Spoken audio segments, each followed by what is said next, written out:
On the morning of April 24, 1986, in a ground-floor apartment on a quiet residential street in Bedford, Texas, a coffee maker blinked green on the kitchen counter.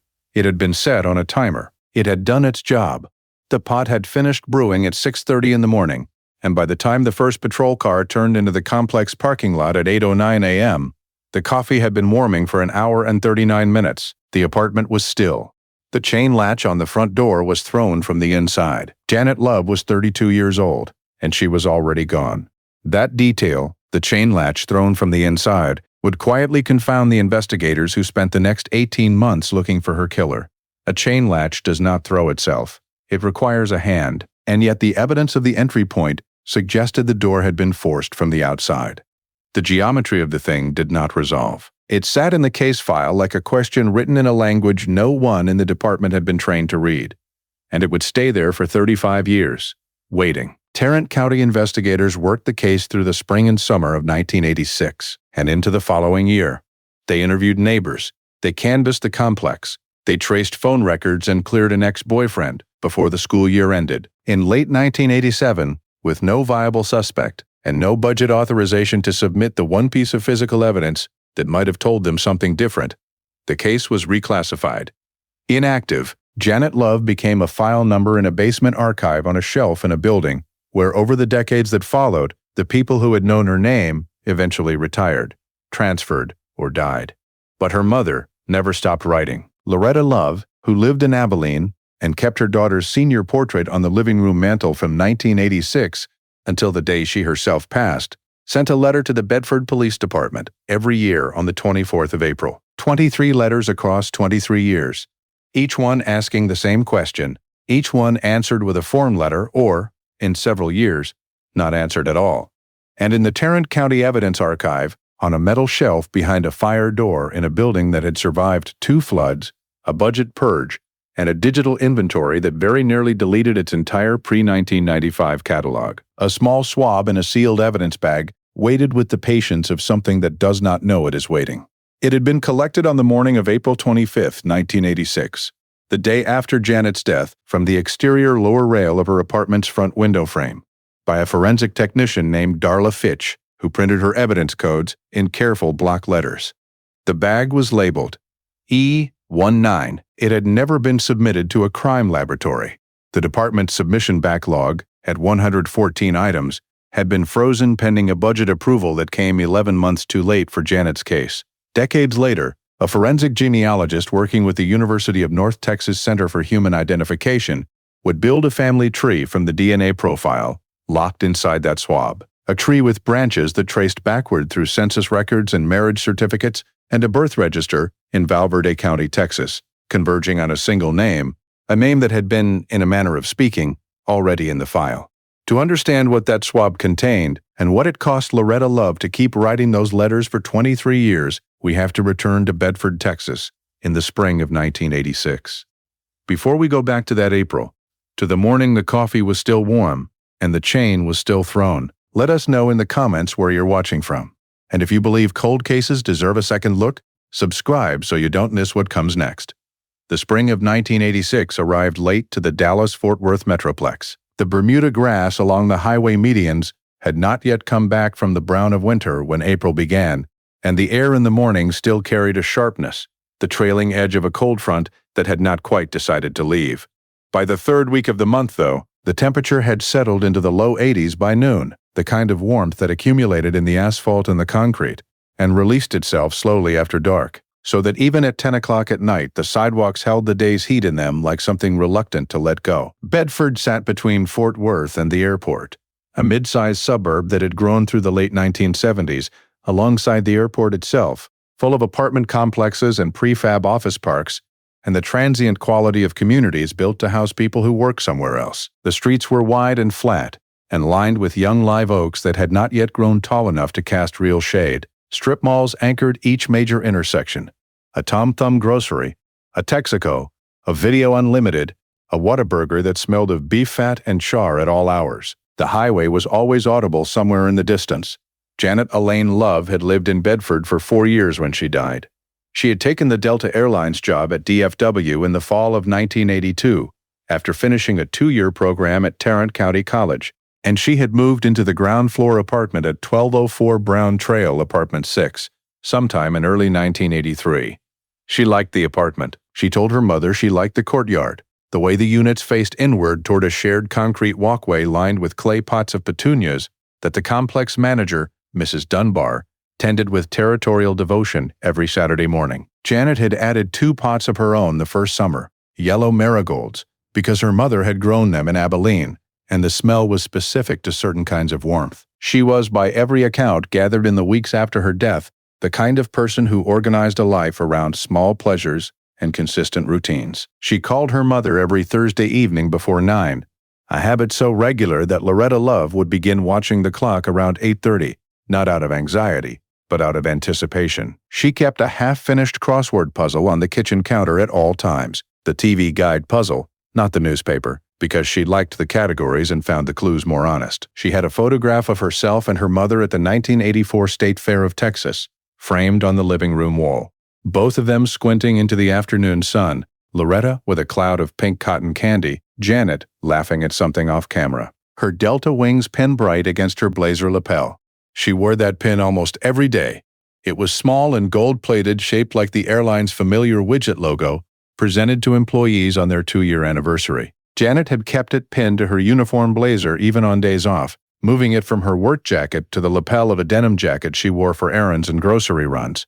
Her co-workers at the DFW ticket counter noticed it and teased her gently. She said she liked having something to identify herself to strangers. The blazer she wore to work on April 23, 1986, the Wednesday before she died, was the standard Delta issue, light blue with darker piping on the cuffs, pressed the previous evening on the ironing board she kept set up in the bedroom, because she ironed almost every night, a habit inherited from her mother. She had also pressed a pair of tan slacks and a white Oxford cloth blouse.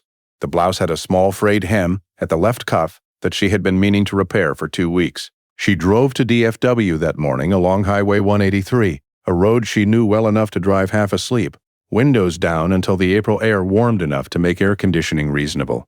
She worked a 7-to-3 shift that Wednesday. The terminal was moderately busy. Midweek, mid-April, no holiday pressure. She processed checked baggage for a flight to Atlanta and handled a rebooking dispute with the kind of patient institutional authority that her supervisor, a man named Dale Pruitt, had noted in her most recent performance review as one of her strongest professional qualities. She ate lunch in the break room with a coworker named Sheila Garza and mentioned that she was going to her friend Deborah's birthday party in Fort Worth on Saturday and still hadn't bought a present. She asked Sheila what she thought about a bottle of wine versus something more personal. Sheila said wine was always right. Janet said she supposed that was probably true. After her shift, she drove to the Tom Thumb on Pipeline Road.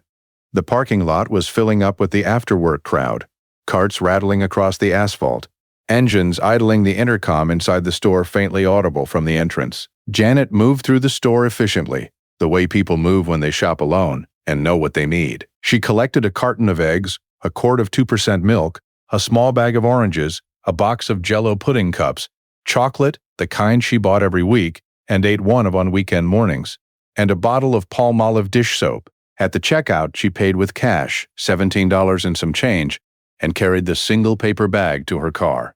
She drove back to 1204 Brown Trail. She parked in her assigned spot, the second from the end in the east row. She took the grocery bag from the passenger seat and walked across the courtyard. In the apartment directly across the walkway, in Unit 11C, a woman named Carol Briggs was standing at her kitchen window washing a glass.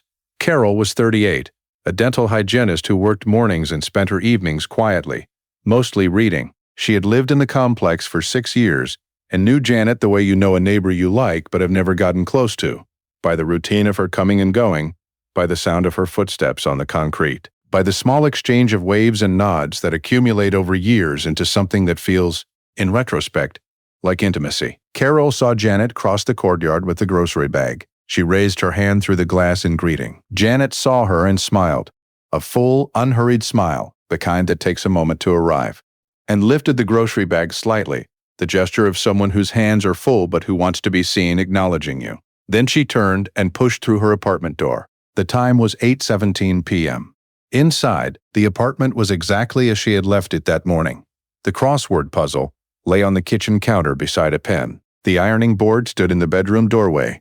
The coffee maker, a Mr. Coffee 4-cup model in brushed chrome and black plastic, sat on the counter beside the refrigerator, its timer already set for 6:30 the following morning. The sliding glass door to the small concrete patio was closed, its curtain pulled to within an inch of the frame on the left side. She put the groceries away. She set the pudding cups on the second refrigerator shelf. She placed the Palmolive under the sink. At some point in the evening, she called her mother in Abilene. Loretta Love would later tell investigators that the call came around 8:30, ran for perhaps 15 minutes, and covered nothing unusual. The party on Saturday, whether Janet needed a new winter coat before next year, a neighbor in Abilene who had recently had hip surgery. Loretta said Janet sounded fine, tired maybe, in the way she always was on Wednesdays, but fine. She said they talked about whether to make the drive to Abilene in June and agreed they would figure it out. Loretta said goodbye. Janet said she would call Thursday. Across the courtyard at approximately 9:48 p.m., Carol Briggs noticed the light in Janet's living room window go dark. She did not think anything of it. People go to sleep. The night outside was still and warm, carrying the smell of highway tar and the faint sweetness of the petunia pots along the walkway. On the kitchen counter, the Mr. Coffee's green standby light blinked in the dark. The street outside was completely still. Dale Pruitt was the first person to know something was wrong. Janet Love had not called in sick. She had not left a message with the gate supervisor. She had not answered her home telephone, which Pruitt had tried 3 times between 7:05 and 7:38 in the morning, the last time letting it ring 11 times before hanging up. He knew that the chain protocol, reaching the employee, then the emergency contact, then the local non-emergency police line, was the correct procedure for a no-call, no-show. He followed it. At 7:42 a.m., he called the Bedford Police Department. The patrol officers who responded, Roy Castillo and a second officer named Jim Aldrich, arrived at 1204 Brown Trail at 8:09 a.m. They knocked. They received no answer. They tried the door and found it would not open. Not locked in the ordinary way, they could feel from the give in the door that the deadbolt was not thrown, but restrained, held fast a few inches from the frame by the chain latch on the interior. That was the first wrong thing. A chain latch thrown from the inside, and no one answering. They went around to the patio. The sliding glass door was unlocked. They found Janet Love inside. The medical examiner's report, filed 6 days later, would establish that she had been killed by a single gunshot wound. The time of death was estimated between 10 p.m. on April 23rd and 2 a.m. on April 24th.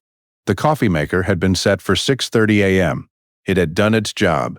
The pot on the warming plate was burnt brown at the bottom from sitting for nearly 2 hours. Detective Roy Haskell arrived at the scene at 8:43 a.m. He was 41 years old, a 14-year veteran of the Bedford PD who had spent the last 6 of those years working homicides, a category that in a suburb of Bedford's size amounted in most years to 2 or 3 cases, most of them domestics or drug-adjacent, with a resolution rate that the department considered adequate, and Haskell privately considered a low bar. He was a methodical man in the way that long-practiced methods make you methodical, not because he was naturally patient, but because he had learned that hurrying through a scene produced errors that cost more time than they saved. He wore a short-sleeved button-down and carried a pocket notebook with a rubber band around it. He stood in the doorway for a full minute before he entered. He looked at the chain latch. He looked at the coffee maker. He looked at the grocery bag still sitting on the kitchen counter, not fully unpacked. The eggs and milk were gone, but the oranges were still in the bag, and the Palmolive was not yet under the sink. He made a note. The crime scene technicians arrived at 9:20. Haskell watched them work and made his own inventory alongside theirs, a habit he had developed early in his career after a technician on his second case had logged an item incorrectly and the error had taken 2 weeks to untangle. He wrote in the small, careful hand that filled every notebook he had kept since joining the department. The evidence log from April 24, 1986, running to 4 pages in the case file, recorded the following items among others: 1 grocery bag, paper, Tom Thumb, partial contents, 1 crossword puzzle, TV guide, partially completed in blue ink, 1 Delta Airlines employee uniform blazer, light blue with gold wings pin affixed to left lapel, 1 coffee maker, Mr. Coffee Model MC4, still warm at time of collection, bedding from the primary bedroom, carpet samples, 3 separate areas, 1 drinking glass, master bathroom, swabs from interior door frame and chain latch housing. On the morning of April 25th, 1986. The day after the initial scene documentation, technician Darla Fitch conducted a thorough canvass of the apartment's exterior, working an extended sweep that Haskell had requested because he was not satisfied that the building's outer face had been adequately processed on the first pass. Fitch was 34 thorough, with precise notational habits that made her evidence logs easy to follow even decades later. She spent 2 hours on the exterior, the front window frame, the patio wall, the parking side fence line. From the exterior of the front window frame, specifically from the lower window rail below the security screen, she collected a swab. She labeled it E1986019 in her careful printed hand and noted in her log, window frame exterior, lower rail, possible contact trace. Origin undetermined. She bagged it, tagged it with her initials, and placed it in the submission queue for the DPS Crime Laboratory in Garland. It would not be submitted.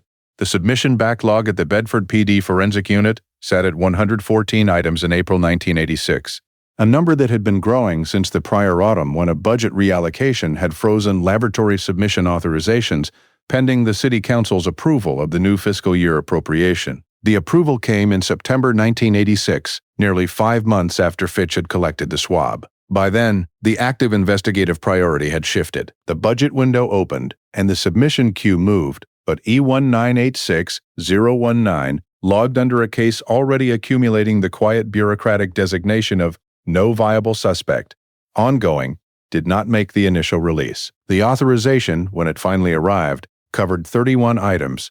E1986019 was 37th.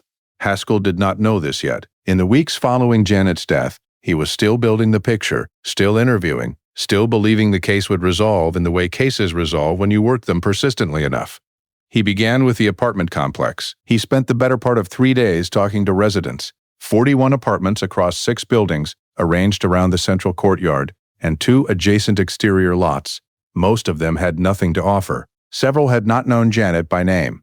Carol Briggs in Unit 11C gave him the last known sighting. The courtyard, 8:17 p.m. The wave through the glass. Haskell wrote it down and asked her to repeat the time twice. On the first morning of canvassing, a Thursday, April 24th, a small group of residents from the neighboring apartment complex, a larger property on the far side of the shared fence line, about 200 feet east of Janet's building, had gathered near the perimeter tape. This was unremarkable.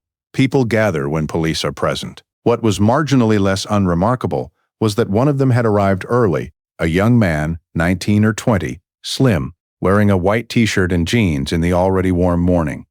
He had not been on the primary resident list because he did not live in Janet's complex. He had crossed through a gap in the fence line. His name was Ray Chapa. He answered Haskell's questions without hesitation and with the specific, slightly forward helpfulness of someone who has anticipated the conversation. His voice was even. His posture was loose. "I heard sirens," he said. "Around midnight, maybe. I sleep light."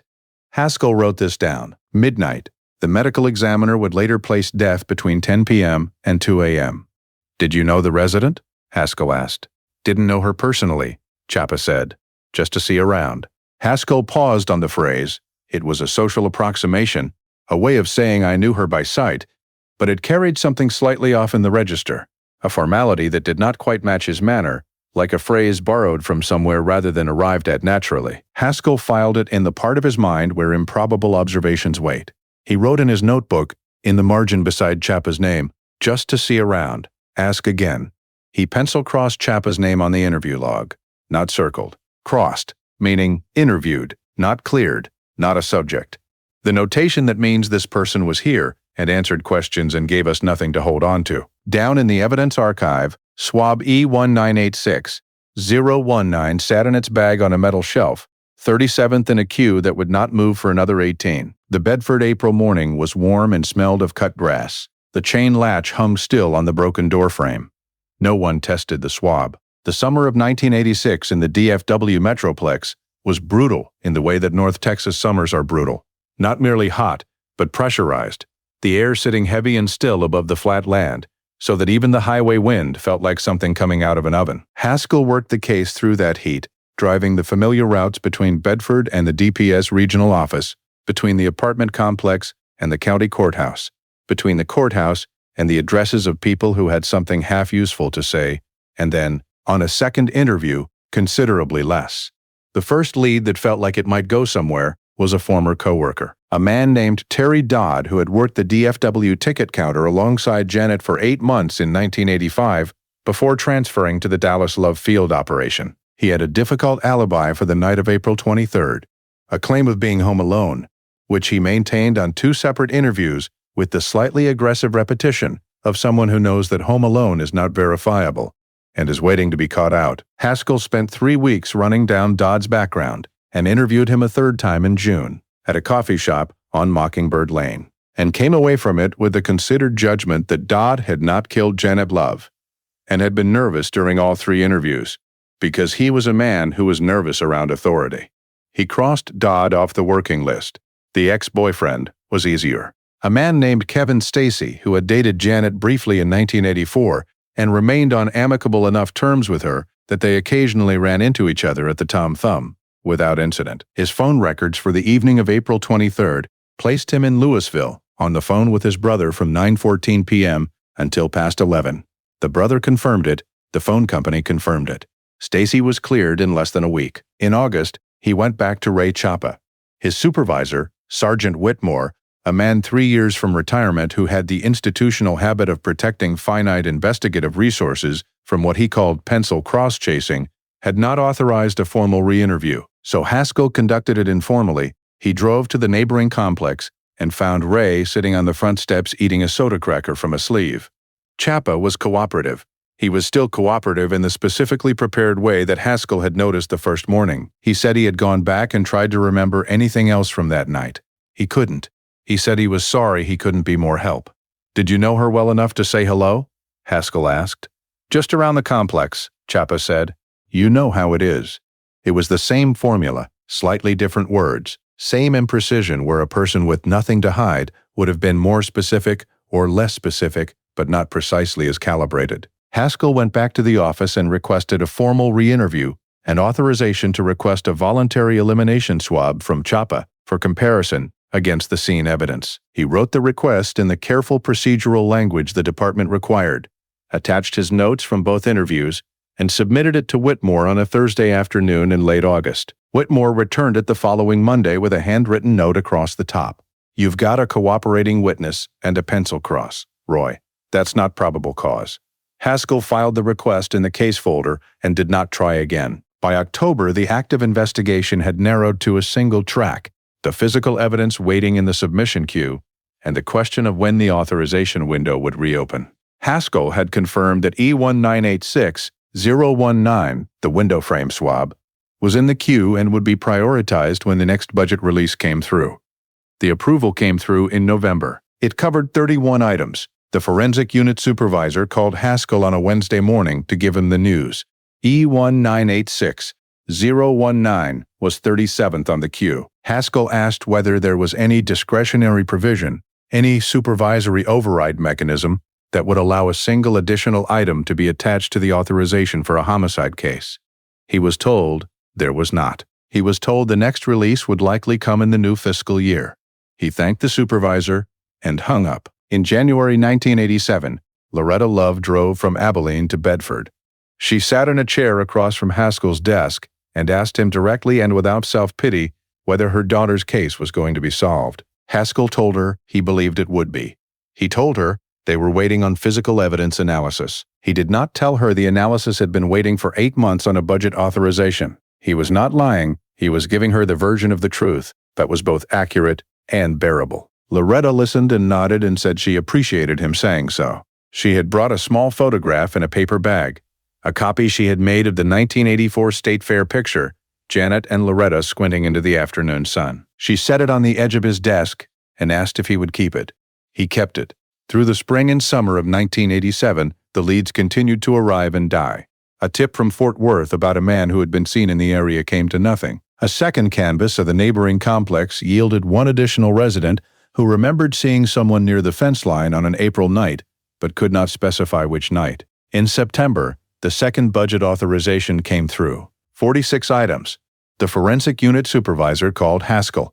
E1986019 was 49th. In October 1987, Haskell formally requested that the case's status be maintained as active through the fiscal year, given the pending laboratory submission. The request was considered. On November 4, 1987, Detective Roy Haskell was notified that the case had been reclassified as inactive, pending new information. That evening, Haskell stayed in the office after the building emptied. He sat at his desk with the case folder open in front of him and the 1984 State Fair photograph propped against the pencil cup. Janet was laughing at something off camera. The cotton candy in her mother's hands was already dissolving at the edges. He opened his personal case notebook to the last tabbed entry and wrote in the small, careful hand he had always used, "Inactive." I still believe the window frame swab should have been submitted. He closed the notebook. He closed the case folder.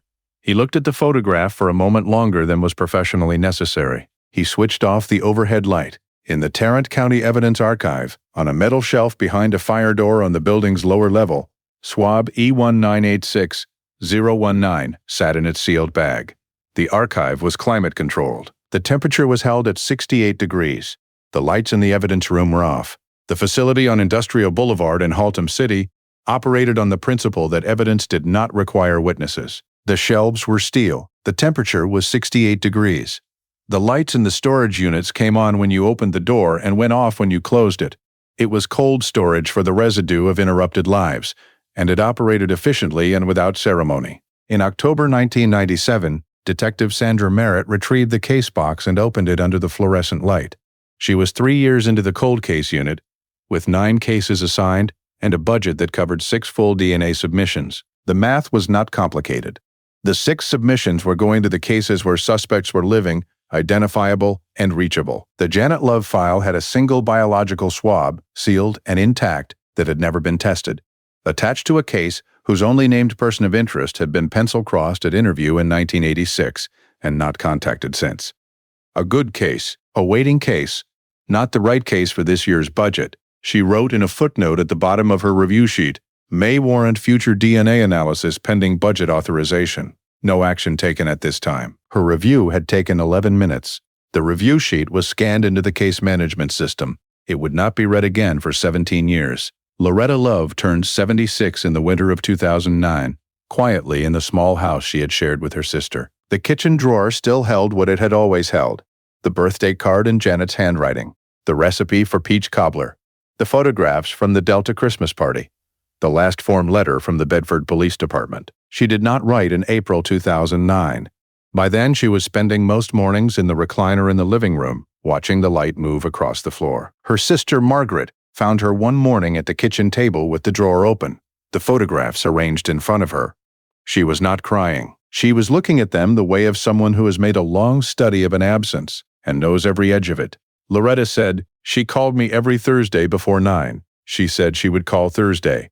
Loretta died in August of that year. The letters, 23 of them, one for each April from 1987 to 2008, were in a bundle in the back of the drawer, tied with a piece of white kitchen twine. They were Loretta's copies, the ones she had made before mailing the originals. She had kept every draft. In the Haltom City Evidence Facility, the transport box sat on the shelf where it had been returned. The overhead light was off. The temperature was 68 degrees. Swab E1986019 sat sealed in its bag, in the dark, waiting in the way things wait when they do not know they are waiting. Ava Moreno wrote case numbers on the back of her left hand, in ballpoint pen, before she opened any file. She was 44 years old in January 2017, 15 years into cold case work.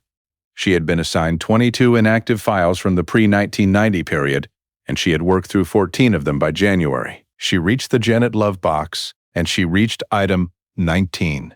The evidence bag was sealed with Roy Haskell's original tape and his handwritten initials across the seam, a standard chain of custody protocol confirming the bag had not been opened since the day he logged it. Beside the item number in the inventory log, in Haskell's careful small hand, submitted pending budget auth. The swab had been collected, the swab had been logged, the swab had been authorized for submission in November 1986, and had never gone. She turned to the interview log and found the entry near the bottom of page 11 with a pencil line through it. Chapa, Raymond A., interviewed cooperative, no direct connection. Location noted. Beside it, in the same careful hand, Haskell had written in the margin, "Just to see around." She had read detective margin notes for 15 years. Haskell's 4 words belonged to the kind a detective writes when a professional instinct will not resolve into prosecutable fact. The notation of a man who had looked at someone through the ordinary glass of a routine interview and seen something that would not organize itself into evidence but would not dissolve either. In 1997, forensic genetic genealogy had not existed in any practical form. It was available now. The swab had been in a sealed bag for 30 years.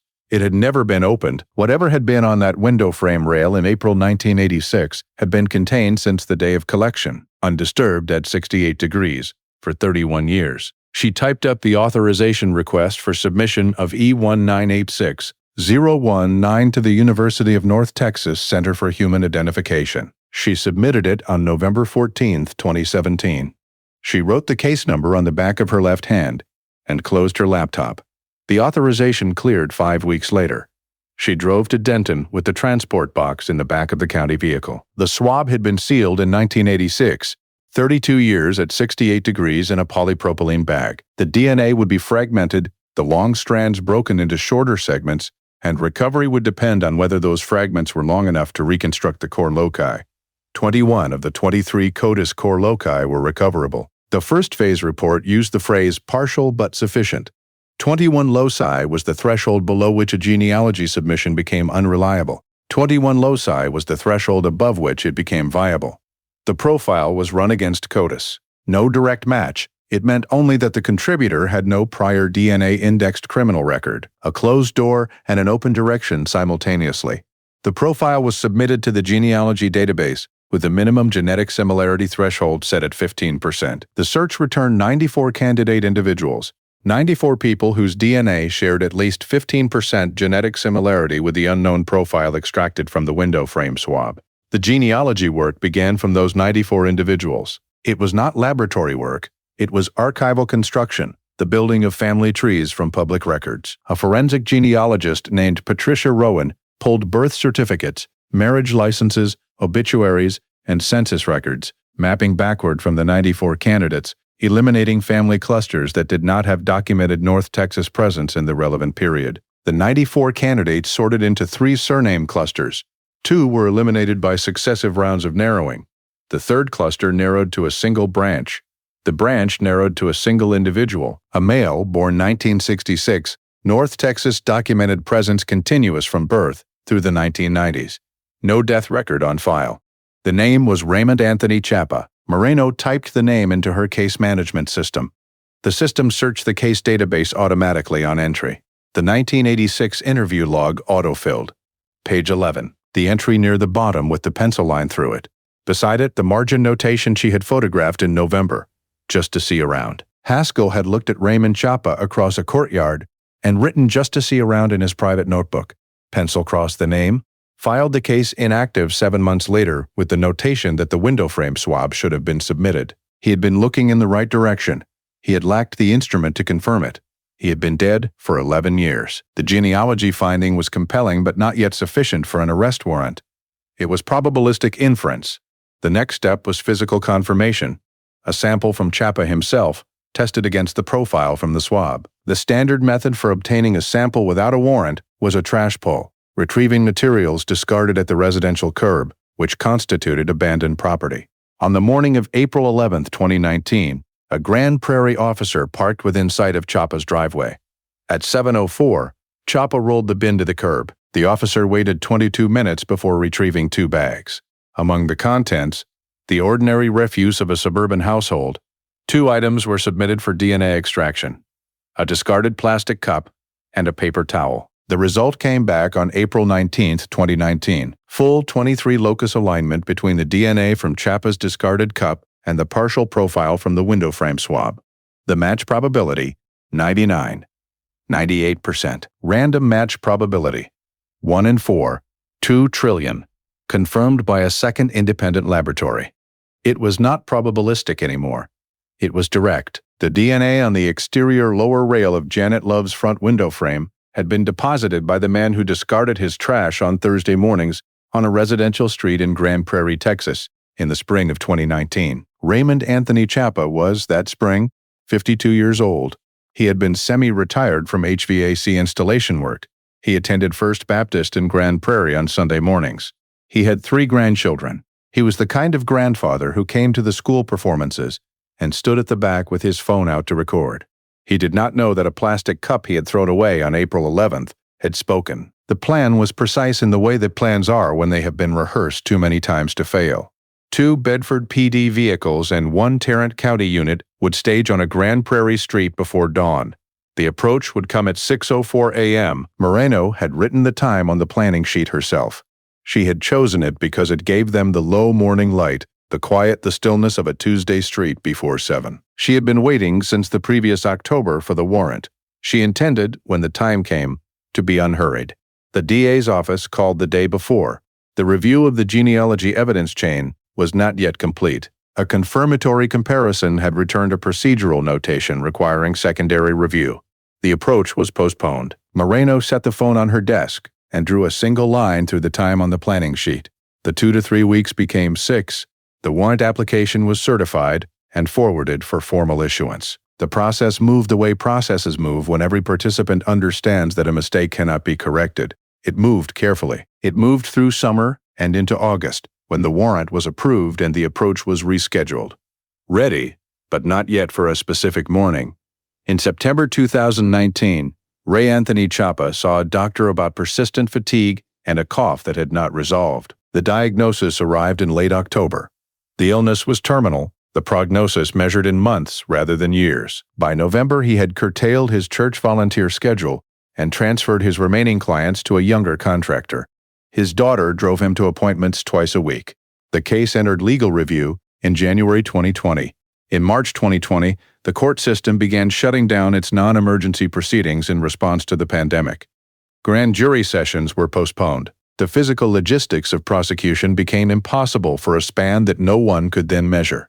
The planning sheet sat on the conference room table through the spring. Through the summer, Chapa's daughter reported that her father was receiving hospice care. He had moved from the Grand Prairie house to a care facility. His truck sat in the driveway, the tires slowly softening, a thin rime of dust on the hood. Moreno received the call on a Tuesday morning in January 2021. The facility had reported Chapa's death the previous evening. She thanked the caller and put the phone down. She stood at the window with her arms crossed and stayed there long enough that the coffee went cold.